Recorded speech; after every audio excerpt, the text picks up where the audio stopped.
वर्णिवेशरमणीय दर्शनं मन्दहासरुचिराननाम्बुजं पूजितं सुरनरोत्तमैर्मुदा धर्मनन्दनमहं विचिन्तये। असतो मा षड्गमय तमसो मा ज्योतिर्गमय मृत्युर्मा अमृतं गमयः। ओम शांति शांति शांति। આજની જ્ઞાન સભાની અંદર પધારનારા બધા જ ભગવત ભક્તોને વેદાંતાચાર્ય, પુરાણ ઇતિહાસાચાર્ય, એમએ ફિલોસોફી શાસ્ત્રી રાકેશભાઈના હિતપૂર્વક જય સ્વામિનારાયણ। ગયા વખતની જ્ઞાન સભાની અંદર આપણે બધાએ ભગવાનનો ભક્ત જે છે એ ભક્તિ માર્ગની અંદર જે 32 પ્રકારના અપરાધો કરે છે એ 32 પ્રકારના અપરાધો જે છે એને વિગતવાર જોયા અને ત્યારબાદ આપણે બધા ભગવાન વેદવ્યાસજી રચિત પદ્મપુરાણ પાતાલખંડ 79મા અધ્યાયની અંદર ભગવાન વેદવ્યાસજીએ પણ 32 પ્રકારના અપરાધ બતાવેલા છે। આ ઉપરાંત બીજા પણ અપરાધો એમણે બતાવેલા છે તેનું અવલોકન કરતા હતા। ભગવાન સ્વામિનારાયણ વચનામૃતની અંદર ઠેર ઠેર જગ્યાએ ભક્તિની ઉત્કૃષ્ટતાનું પ્રતિપાદન કરે છે। ભગવાન શ્રી હરિ કાર્યાણીના 10મા વચનામૃતમાં પોતે કહે છે, અને રાધિકાજી તથા લક્ષ્મીજીની પેઠે ભગવાનને પ્રેમ લક્ષણા ભક્તિ કરીને ભજવા એ અમારો સિદ્ધાંત છે। ભગવાન શ્રી હરિ પોતાનો સિદ્ધાંત જે છે એ કાર્યાણીના 10મા વચનામૃતમાં પ્રતિપાદન કરે છે કે લક્ષ્મીજી અને રાધાજી જે પ્રમાણે પ્રેમ લક્ષણા ભક્તિ એ કરીને, એટલે કે ભક્તિની પરાકાષ્ઠા જે પ્રેમ લક્ષણા ભક્તિ કહેવામાં આવે છે, એ પ્રેમ લક્ષણા ભક્તિએ કરીને ભગવાનને જે ભજતા હતા તે જ પ્રમાણે આપણે પણ ભગવાનને ભજવાના છે ભક્તો। શાસ્ત્રોમાં એટલે શ્રીમદ ભાગવતના 7મ સ્કંદની અંદર પ્રહલાદજી 9 પ્રકારની ભક્તિ વર્ણન કરે છે। શ્રવણમ, કીર્તનમ, વિષ્ણુપાદ સેવનમ, અર્ચનમ, વંદનમ, દાસ્યમ, સખ્યમ, આત્મનિવેદનમ। આ 9 પ્રકારની ભક્તિનું વર્ણન જે છે એ પ્રહલાદજીએ કરેલું છે અને એ જ વાત ભગવાન સ્વામિનારાયણે પણ વચનામૃતમાં કહી છે। પરંતુ આ 9 પ્રકારની જે ભક્તિ જે છે એ કેવલ સાધન ભક્તિ છે। જ્યારે 9 પ્રકારની ભક્તિ તમે કરતા કરતા તમારી અંદર જ્યારે પરબ્રહ્મ પરમાત્મા પ્રત્યે નિષ્કપટ પ્રેમ જ્યારે ઉદય થઈ જાય, નિષ્કામ પ્રેમ જ્યારે ભગવાનની અંદર ઉદય થઈ જાય, ત્યારે તમને 10મી ભક્તિ જેને ફલા ભક્તિ કહેવામાં આવે છે એ તમારા હૃદયની અંદર ભગવાન શ્રી હરિ પ્રગટ કરે છે, અથવા તો કોઈ મહાપુરુષ હોય છે એ મહાપુરુષ એ ભક્તિનું દાન કરે તમને। પરંતુ એ 9 પ્રકારની ભક્તિનું આચરણ કર્યા વગર ક્યારેય પણ 10મી ભક્તિ તમારી અંદર પ્રગટ થવાની નથી। દેહમાં રહેલી જે અહમતા છે, સ્વજનાદિકની અંદર રહેલી મમત્વ બુદ્ધિ જે છે, જગતની અંદર જે જગત સંબંધી પંચ વિષય છે એ પંચ વિષયનો અભાવ થયા વગર, અર્થાત કે પંચ વિષયનો અભાવ કર્યા વગર ક્યારેય પણ તમને ભગવાનના સ્વરૂપની અંદર લક્ષ્મીજી અને રાધાજી જેવી પ્રીતિ ન થાય અને ન જ થાય। આ સિદ્ધાંત વાત છે। ભગવાન શ્રી કૃષ્ણ શ્રીમદ ભગવદ્ ગીતાની અંદર 18મા અધ્યાયની અંદર પોતે કહે છે કે બ્રહ્મભૂતઃ પ્રસન્નાત્મા ન શોચતી ન કાંક્ષતી સમઃ સર્વભૂતેષુ મદ ભક્તિ લભતે પરામ। કે બ્રહ્મભૂત થઈ ગયેલો, અર્થાત કે બ્રહ્મરૂપ થયેલો જે જીવાત્મા જે છે, જેના હૃદયની અંદર કોઈ પણ જાતની આકાંક્ષા નથી, ઈચ્છા નથી, જેની દ્રષ્ટિની અંદર સંપૂર્ણ જગતની અંદર સમતા છે, તે જ વ્યક્તિ મારી પરાભક્તિને પ્રાપ્ત કરે છે. અને આ જ વાતનું સમર્થન ભગવાન સ્વામિનારાયણ લોયાના 7મા વચનામૃતમાં કરે છે કે બ્રહ્મરૂપ થયા વગર પુરુષોત્તમની ભક્તિ કરવાનો અધિકાર નથી. કહેવાનું તાત્પર્ય એ છે કે 9 પ્રકારની ભક્તિ જે સાધન ભક્તિ છે, એ સાધન ભક્તિનું આચરણ કરતા થકા પોતાના આત્માનું પણ અનુસંધાન રાખતા થકા એ 9 ભક્તિનું આચરણ કરીને 10મી ભક્તિ જે છે, જેને પ્રેમ લક્ષણા ભક્તિ કહેવાય છે, તેને આપણે આપણા હૃદયની અંદર પ્રગટ કરવાની છે. માટે જે ભગવદ્ ભક્તે પોતાના હૃદયની અંદર પ્રેમ લક્ષણા ભક્તિનું પ્રાગટ્ય કરવું હોય તો તેણે પ્રથમ 9 પ્રકારની ભક્તિ જે છે તેનું આચરણ કરવું, ને એ ભક્તિ પણ તત્વના અનુસંધાન સાથે કરવાની છે. ભક્તો એકાકી નથી કરવાની. કારણ કે ભગવાન સ્વામિનારાયણ પોતે શિક્ષાપત્રીની અંદર કહે છે, નિજાત્માનમ બ્રહ્મરૂપમ દેહેત્રય વિલક્ષણમ વિભાવ્ય તેન કર્તવ્યા કૃષ્ણ ભક્તિશ સર્વદા. અર્થાત ભગવાન સ્વામિનારાયણે શિક્ષાપત્રીની અંદર 212 શ્લોક લખ્યા. એ 212 શ્લોકની અંદર પોતાનો સિદ્ધાંત તેમણે એક જ શ્લોકની અંદર કરેલો છે કે શ્રી કૃષ્ણ ભગવાનની જે ભક્તિ કરવાની છે એ તત્વના અનુસંધાન સાથે કરવાની છે. અર્થાત કે આત્માના અનુસંધાન સાથે કરવાની છે. ઇતર સંપ્રદાયની અંદર જે પ્રમાણે દેહના અનુસંધાન સાથે જે ભક્તિ કરવામાં આવે છે એવી ભક્તિ નથી કરવાની, પરંતુ પોતાના આત્માને બ્રહ્મરૂપની ભાવના કરીને ત્યારબાદ ભક્તિ કરવાની છે. આ સિદ્ધાંત શ્રીજી મહારાજનો છે. ને એ જ ગીતાની અંદર ભગવાન શ્રી કૃષ્ણ બ્રહ્મભૂત પ્રસન્નાત્મા ન શોચની ન કાંક્ષતી સમઃ સર્વભૂતેષુ મદ ભક્તિ લભતે પરામ, એની અંદર પોતે સ્થાપિત કરે છે. અને એ જ સિદ્ધાંત જે છે એ શ્રીમદ ભાગવતની અંદર પણ ભગવાન વેદવ્યાસજીએ સ્થાપિત કરેલો છે. સવે પુંસામ પરો ભક્તો યતો ભક્તિ અધોક્ષજે, એની અંદર તથા શ્રીમદ ભાગવતની અંદર પરિનિષ્ઠોપી નૈર્ગુણ્યમ ઉત્તમ શ્લોક લીલયા ગૃહિત ચેતા રાજર્ષ આખ્યાન યદ અધિતવાન, આની અંદર ભગવાન વેદવ્યાસજીએ આ સિદ્ધાંતને સ્થિત કરેલો છે. એટલે આપણા સંપ્રદાયની જે ભક્તિ જે છે એ તત્વના અનુસંધાન સાથેની ભક્તિ છે, એકાકી ભક્તિ નથી. ને એટલે જ માટે અણંગરાજ આચાર્યજી જે રામાનુજ સંપ્રદાયના હતા અને જેઓએ પોતાનું સમસ્ત જીવન આ ઉદ્ધવ સંપ્રદાયને સમર્પિત કરેલું હતું અને 40 વર્ષ સુધી એવો વડતાલ પાઠશાળાની અંદર એક પ્રધાન આચાર્ય તરીકે નિયુક્ત થયા હતા અને કેટલાય ઉદ્ધવ સંપ્રદાયના વિદ્વાનોને એણે તૈયાર કરેલા હતા. એવો શ્રી શાસ્ત્રી હરિજીવનદાસજી કૃત માનમય પ્રકાશિકા નામના ગ્રંથની ભૂમિકાની અંદર ઉદ્ધવ સંપ્રદાયની વિશિષ્ટતા બતાવતા થકા પોતે કહી રહ્યા છે કે આ સંપ્રદાયની વિશિષ્ટતા શું છે. તો આ સંપ્રદાયની અંદર તત્વના અનુસંધાન સાથે ભગવાનની ભક્તિ કરવાની છે, કેવલ એકાકી ભક્તિ નથી કરવાની.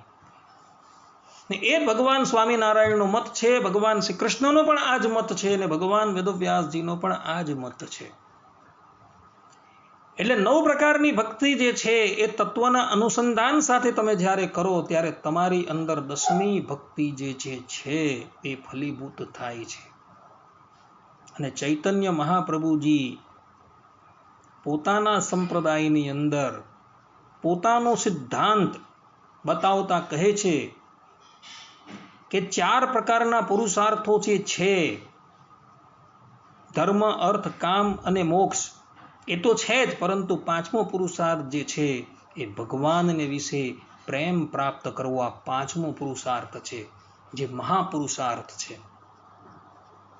ભગવાન શ્રીમદ નારાયણ મુક્તિ તો આપી દે છે, પરંતુ ભક્તિનું દાન ક્યારેય પણ નથી કરતા. આ બાબતનું સમર્થન શ્રીમદ ભાગવતની અંદર ઋષભદેવ ભગવાનની કથાની અંદર ભગવાન વેદવ્યાસજીએ કહ્યું છે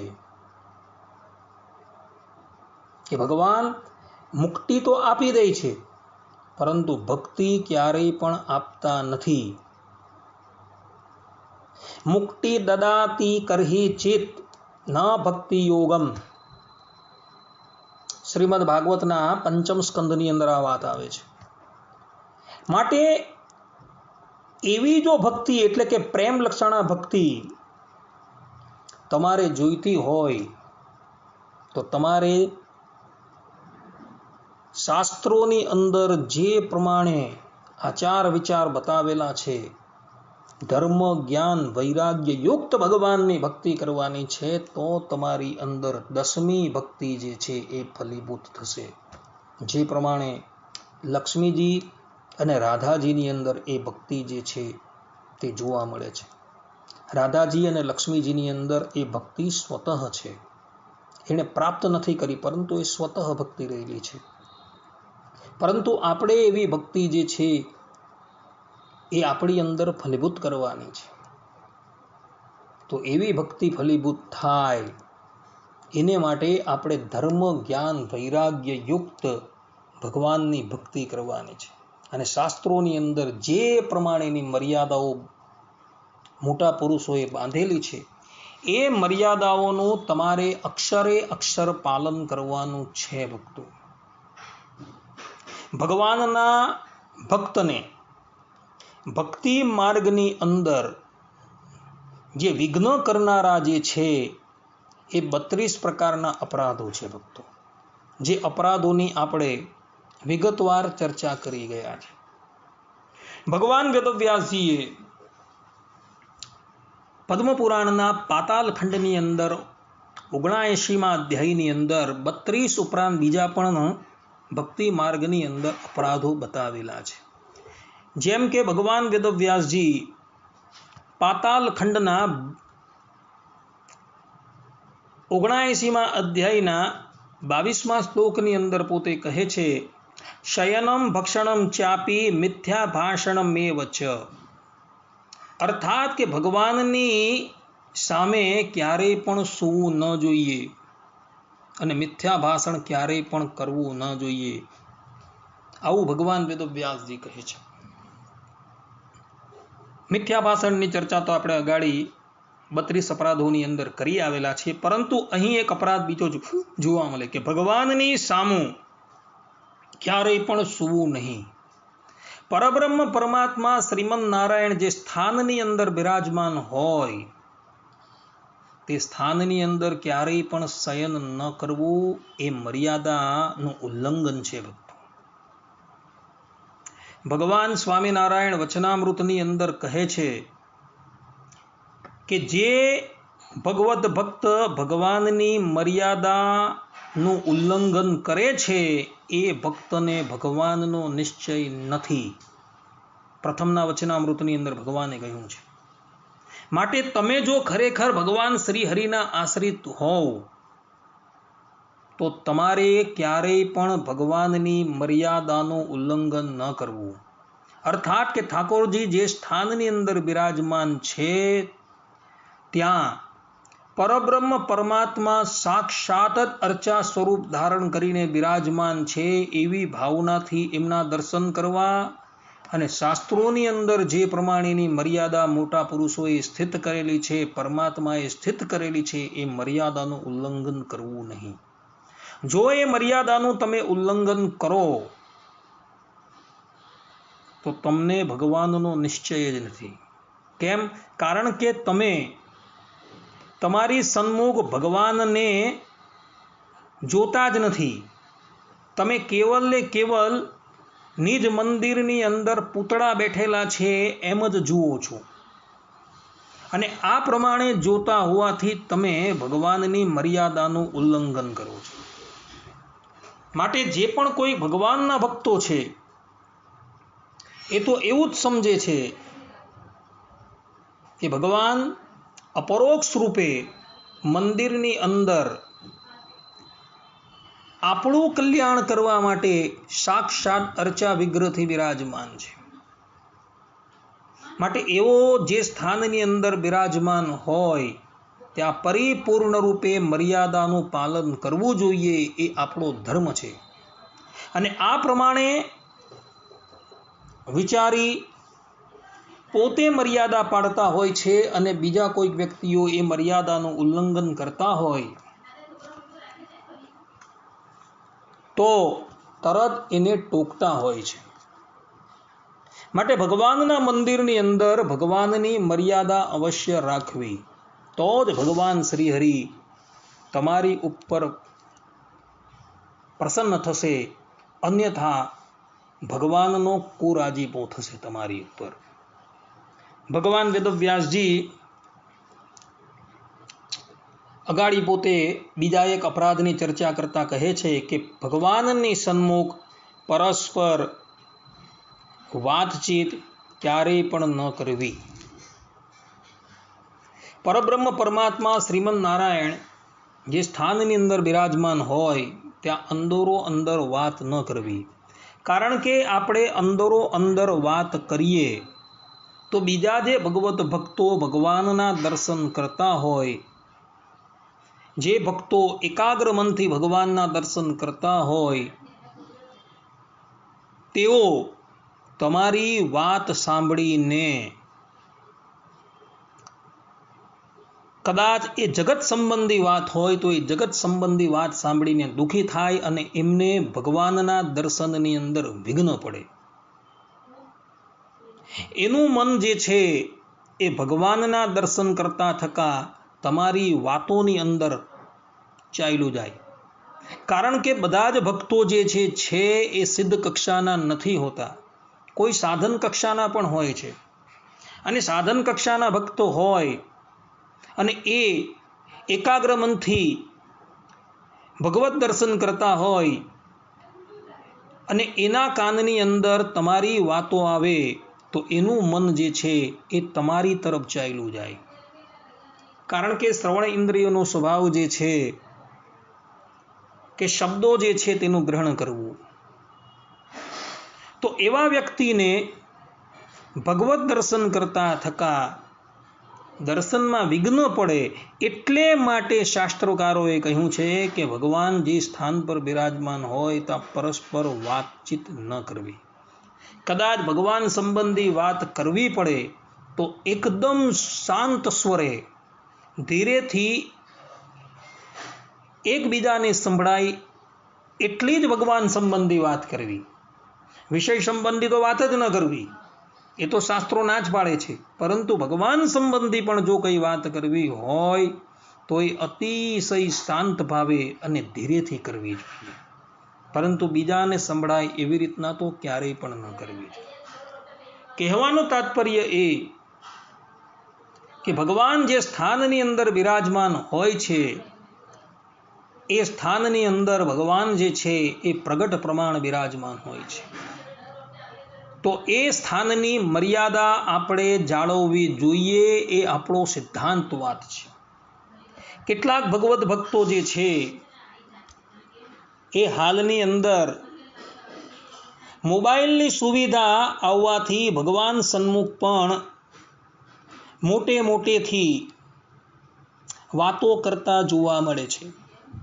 એ લોકોને આ અપરાધ જે છે એ જોવા યોગ્ય છે કે ભગવાન જે સ્થાનની અંદર બિરાજમાન છે ત્યાં પરસ્પર વાત ક્યારેય પણ ન કરવી. ભગવાન શ્રીમન નારાયણ જે ગર્ભગૃહની અંદર બિરાજમાન છે ત્યાં જઈને તમે જગત સંબંધી કોઈ વાત કરો તો તમારી વાતને લઈને બીજા લોકો જે છે તેને પણ ખલેલ પહોંચે છે. માટે દરેક ભગવત ભક્તોએ ભગવાનના મંદિરની અંદર જે સ્થાનની અંદર ભગવાન બિરાજમાન છે ત્યાં તો ક્યારેય પણ મોબાઈલનો ઉપયોગ કરવો જ ન જોઈએ. ઇતર મંદિરોની અંદર જઈએ તો ત્યાં તો એવો કાયદો છે કે જ્યારે સાધક ભગવાનના દર્શન કરવા માટે મંદિરમાં જતો હોય તો મોબાઈલની સ્વિચ બંધ કરવાની તેમને આજ્ઞા આપવામાં આવે છે. અને કદાચ મોબાઈલની સ્વિચ ચાલુ રહી ગઈ હોય અને ઠાકોરજી સન્મુખ જો એ મોબાઈલની ઘંટડી વાગે તો એનો મોબાઈલ જપ્ત કરી લેવામાં આવે. ત્યાં લગીનનો શિષ્ટાચાર પાળવામાં આવે છે ભક્તો. એનું કારણ આ જ વસ્તુ છે કે ભગવાન જ્યાં બિરાજમાન હોય ત્યાં પરસ્પર ક્યારેય પણ વાત ન કરવી. આ અપરાધના અનુસંધાનને લઈને જ એ મંદિરોની અંદર આ શિષ્ટાચાર જે છે એ પાળવામાં આવે છે ભક્તો. માટે ભગવત ભક્તોને ખાસ વિનંતી કે આ અપરાધ જે છે એ હાલના સંજોગોની અંદર બહુ મહત્વનો છે. જે સ્થાનની અંદર ભગવાન બિરાજમાન હોય ત્યાં ક્યારેય પણ કોઈ વાત ન કરવી. ભગવાન સંબંધી પણ વાત ન કરવી અને જગત સંબંધી પણ વાત ન કરવી. ભગવાન સંબંધી જો વાત કરવાની ઈચ્છા હોય તો એટલી ધીરેથી કરજો જેથી કરીને બીજાને એ વાત સંભળાય નહીં. અન્યથા ભગવાનની મર્યાદા ભંગ થશે, તેનો દોષ તમને લાગશે. શાસ્ત્રોની અંદર કહ્યું છે, ભગવાન વરાહ પુરાણની અંદર પૃથ્વી દેવી વિશે પોતે કહે છે, શ્રુતિ સ્મૃતિ મમેવ આજ્ઞા આજ્ઞા વિચ્છેદી મમ દ્રોહી. શ્રુતિ એટલે કે વેદ અને સ્મૃતિ એટલે ધર્મશાસ્ત્ર, ઇતિહાસ છે, પુરાણ છે. એ બધાની અંદર જે વિધિ નિષેધ બતાવેલા છે એ મારી આજ્ઞારૂપ જ છે. જો એ આજ્ઞાનો ભંગ થાય તો એ ભક્ત જે છે એ મારો દ્રોહ કરે છે. અને ભગવાનનો જે દ્રોહ થાય તેનું ભક્તે બહુ જ મોટું પ્રાયશ્ચિત કરવું પડે છે ભક્તો. માટે એવા મોટા મોટા પ્રાયશ્ચિતને ધ્યાનમાં લઈને ક્યારેય પણ ભગવાનની સન્મુખ અપરાધ કરતા બચજો, ભય પામજો. અન્યથા ભગવાનની અપ્રસન્નતા તમારી ઉપર થશે. આટલું કહીને હું મારી વાણીને વિરામ આપું છું. સર્વે સંતુ નિરામયઃ, સર્વે સુખીનો ભવંતુ, સર્વે ભદ્રાણી પશ્યંતુ, મા કશ્ચિત દુઃખ ભાગ ભવેત. અસ્તુ. જય સ્વામિનારાયણ.